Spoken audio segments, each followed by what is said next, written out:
having been touched by World War II. And so we could industrialize when the rest of the world is trying to re-industrialize. Now, the industrial capacity for the war effort was actually paid for by the federal government. So since that was converted to civilian production, we had the ability to produce for need after the war.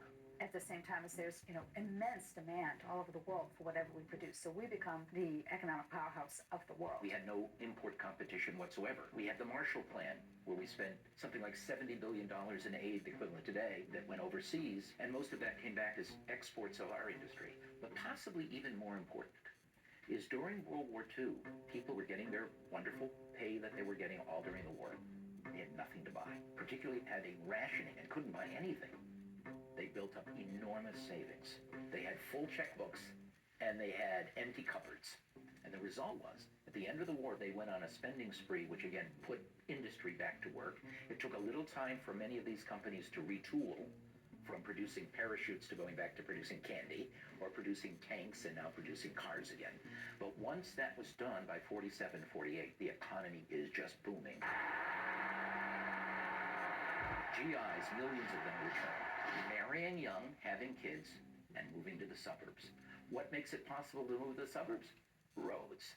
During the 1950s, under President Eisenhower, we passed the National Defense Highway Act. The idea was, in case of war, we're going to have to move men and material, and therefore we need to build interstate highways to move them from base to the coasts. But what did it mean? It meant that we created the roads that made the automobile the way to move. This is the American dream of freedom on wheels. An automotive age, traveling on time-saving superhighways. And so that builds the auto industry. And then the auto industry is dependent on the steel industry. So Detroit prospers, but Pittsburgh prospers. Chicago prospers because of that industry. Bridgeport, Connecticut, Newark, all of them become suppliers to the auto industry. But it's really the road network that made it possible to have an auto industry, and that was all funded by the federal government and state government. We have become the nation on wheels. So automobiles become king. And then what happens? There were two things that happened. One was technological. As manufacturing industry expanded and you had bigger and bigger plants, the captains of industry found that multi-story factories didn't work. They wanted one-story factories because moving parts up and down vertically is much more difficult than moving them horizontally. So there was pressure to move to where there was lots of empty land, the suburbs. And that's when you start to have a crisis in the cities. The face of America has been changed.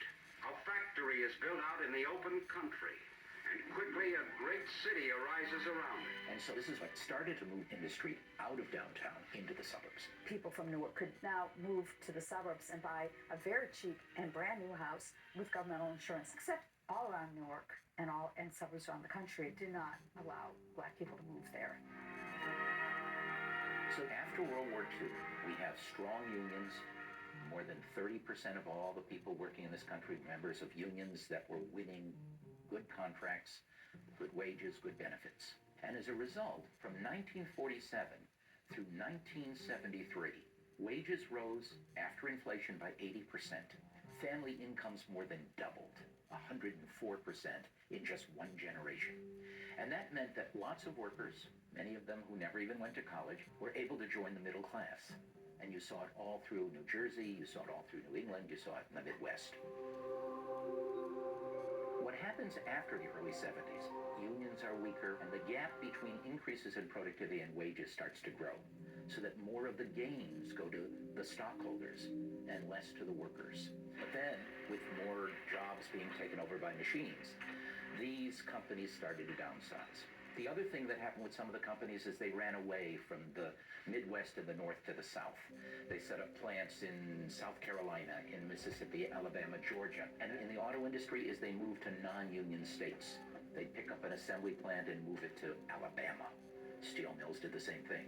Or they went further south, Ford building an engine plant in Mexico.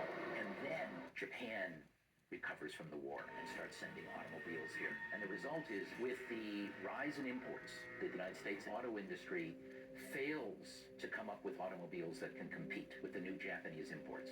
And so their fortunes decline. GM, Chrysler will actually go bankrupt. The result is massive layoffs, and workers who had been doing very well could not find other jobs comparable to them. Today, those workers, if they're still working, are probably working at Walmart. And the result is their income is stagnated, and we have not seen real income increases for the working class.